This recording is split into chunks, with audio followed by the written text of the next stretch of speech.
Pak. Shalom. Ayo, Apa silakan. kabar Pak? Silakan Bu, Kabar Pak. baik saja. Ini Pak Daniel ya?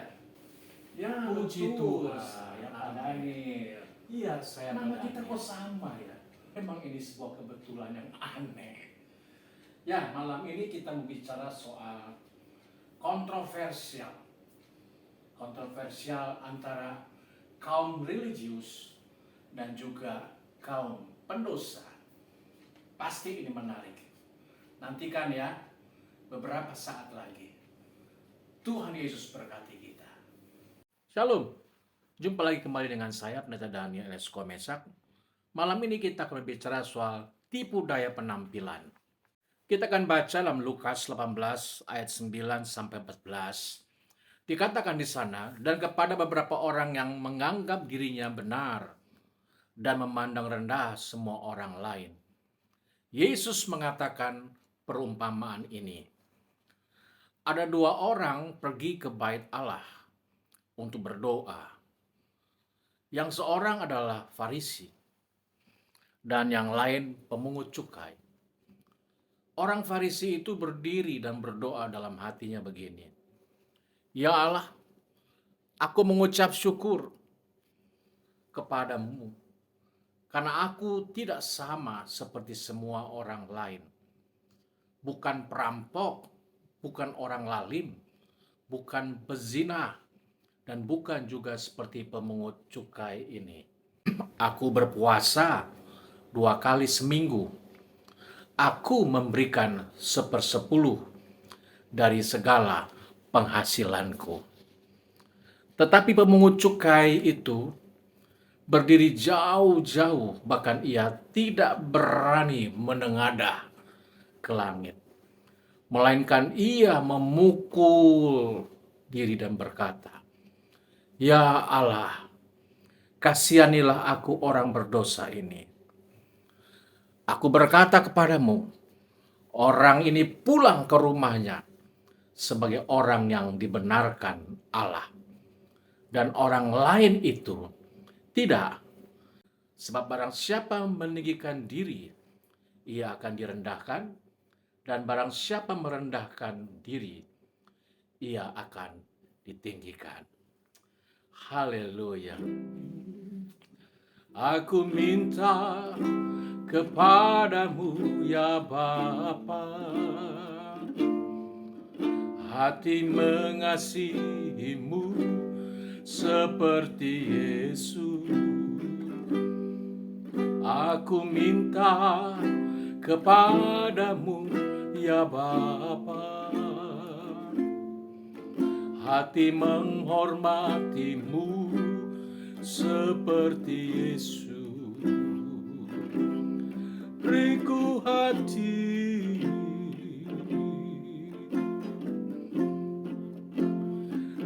seperti Yesus. Haleluya. Mengasihi, menghormati Bapa di surga.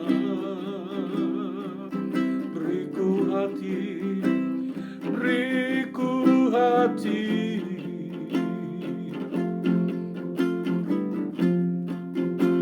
seperti Yesus.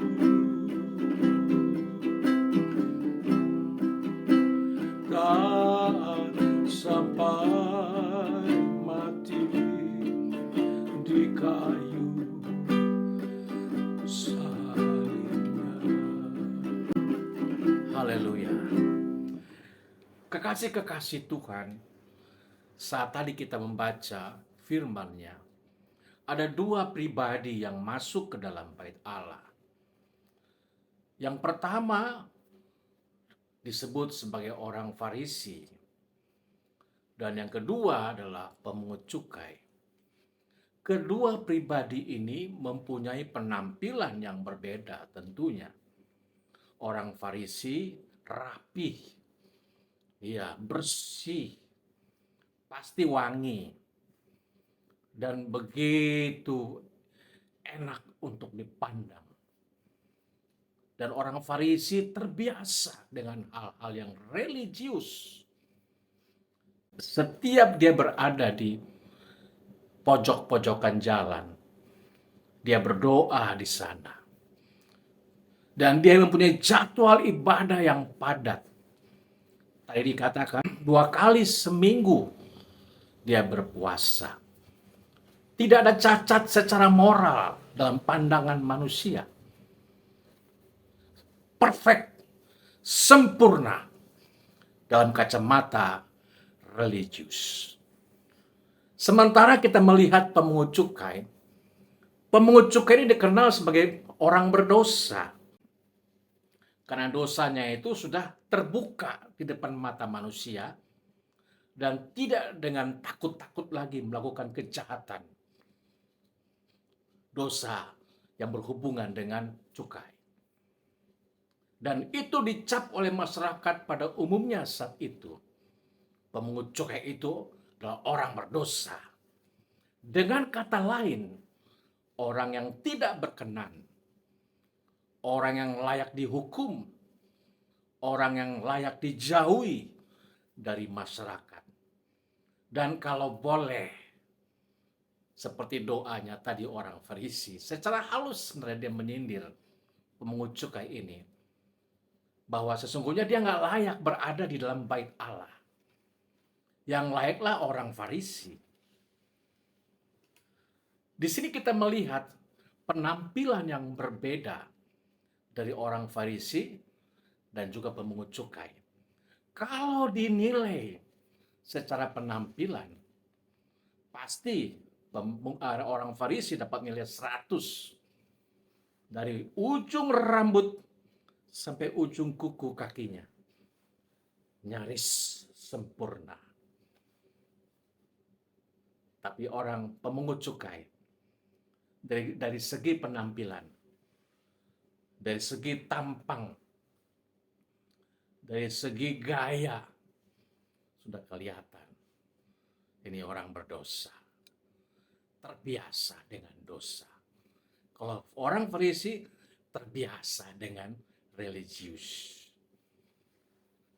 Tetapi di sini kita melihat penampilan itu menipu.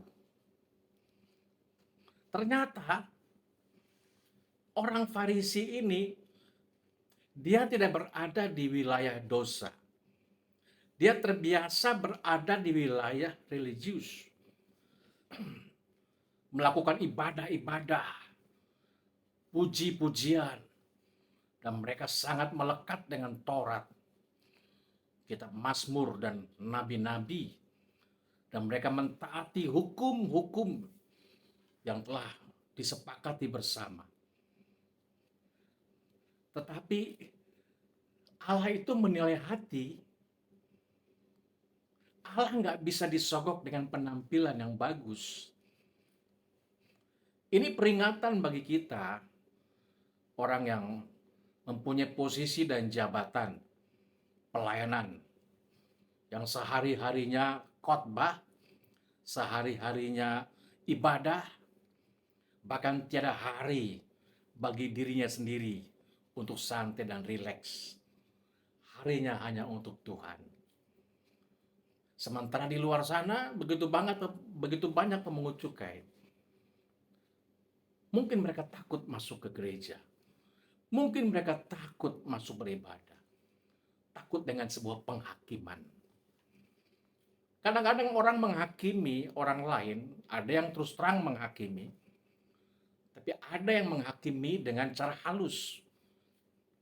Dengan doa-doa yang menyindir. Sebenarnya doa-doa seperti itu doa yang jahat di mata Tuhan.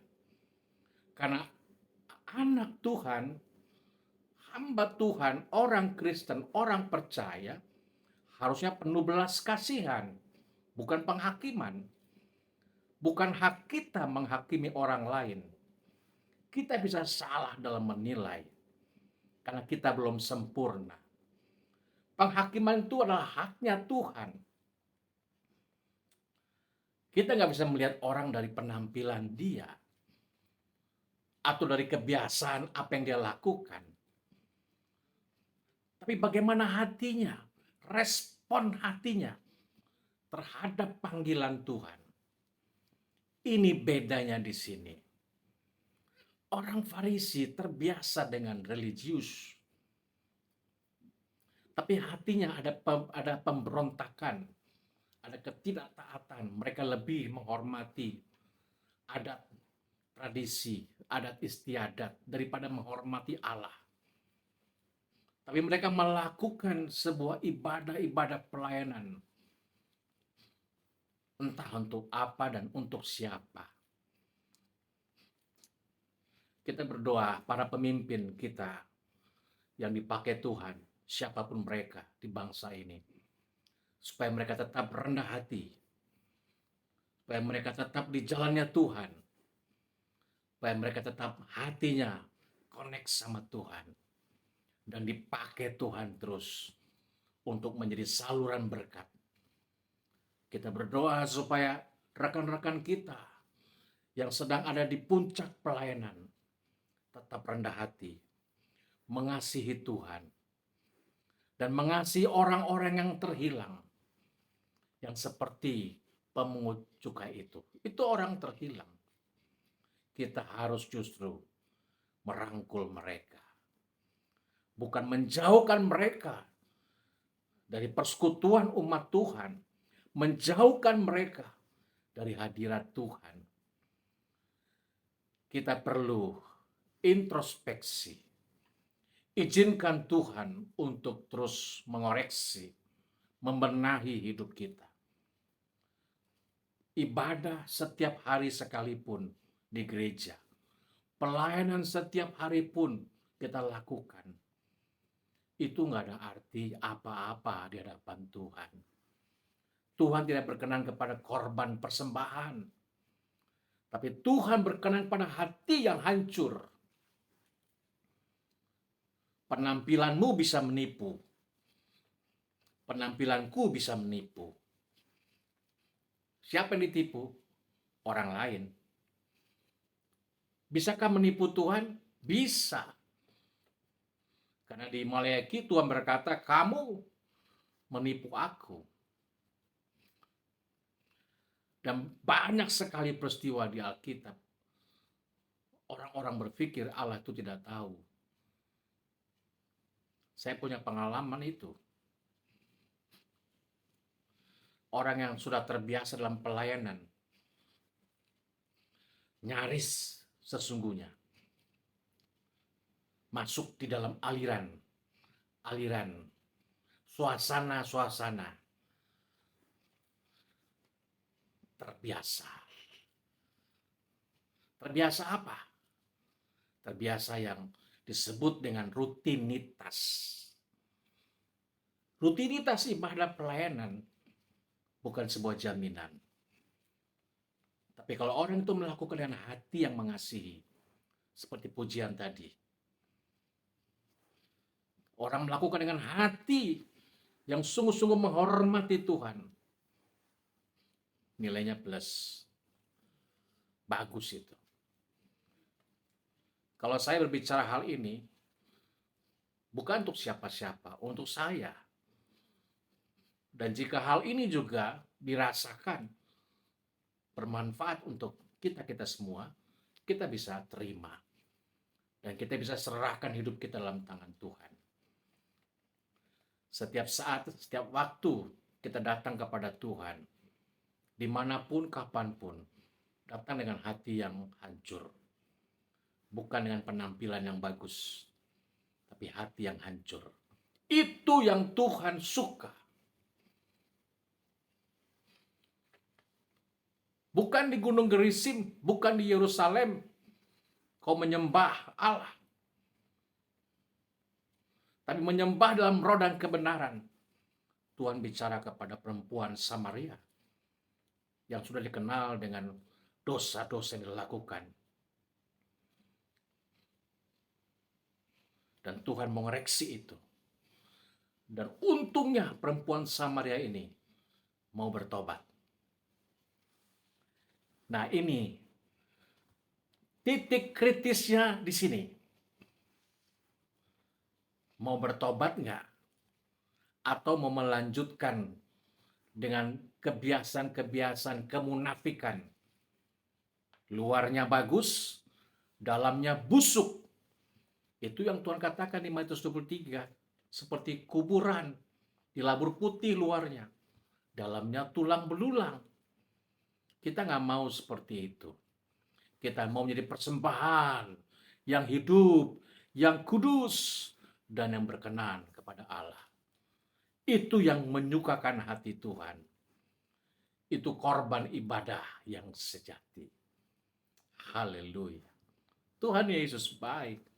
Masih memberi kita perkenanan, masih memberikan kita nafas hidup, masih memberikan kita peluang-peluang untuk lakukan sesuatu yang hebat buat Tuhan. Jangan sia-siakan waktu itu. Haleluya. Datang kepada Tuhan apa adanya. Jangan jangan dipoles-poles. Tapi yang harus diperbaiki hatimu. Cara berpikirmu. Berubahlah oleh pembaruan budimu. Sehingga engkau tahu manakah kehendak Allah. Apa yang baik, berkenan, dan yang sempurna. Jangan stuck di baik terus. Naik ke berkenan. Terus kepada yang sempurna. Itu yang Allah mau. Jangan menjadi hakim-hakim. Menghakimi orang lain. Anda tidak tahu, saya tidak tahu, kita tidak tahu perjalanan hidup kita akan seperti apa. Kalau hari ini Anda merasa Anda kuat, Paulus berkata hati-hati, engkau bisa jatuh. Jadi apa yang harus aku lakukan? Lakukan ibadah yang benar. Datang kepada Tuhan dengan hati yang hancur. Biasakan hal-hal yang benar, yang suci kudus. Di dalam tingkatan bukan hanya moral umum, dalam tingkatan kebenaran kekudusan sempurna seperti Bapa. Itu yang Tuhan suka. Bukan sandiwara. Bukan pakai topeng. Bukan penampilan yang bagus. Tapi hati yang hancur. Sama-sama kita berbenah. Berkemas-kemas. Karena semua kita ini akan meninggalkan dunia. Apa yang kita raih, kita dapat itu kita akan tinggalkan. Manusia batinnya kita harus urusin. Kita harus benahi untuk menjadi serupa segambar dengan Tuhan. Harusnya itu. Saya percaya Tuhan pasti menolong kita semuanya. Dan kiranya ini merupakan sebuah sharing yang bisa memberikan motivasi, inspirasi, dan edukasi, dan peringatan juga bagi kita. Untuk sama-sama kita bergandengan tangan. Karena kita tidak bisa melakukan sendiri. Kita melakukan bersama-sama. Celakalah orang yang merasa kuat. Karena waktu dia jatuh, siapa yang akan membangunkan dia? Tapi kalau kita bersama-sama, saat ada yang jatuh, maka orang lain, sahabat kita, membantu kita. Indahnya dalam kebersamaan. Tuhan Yesus berkati kita. Shalom. Haleluya.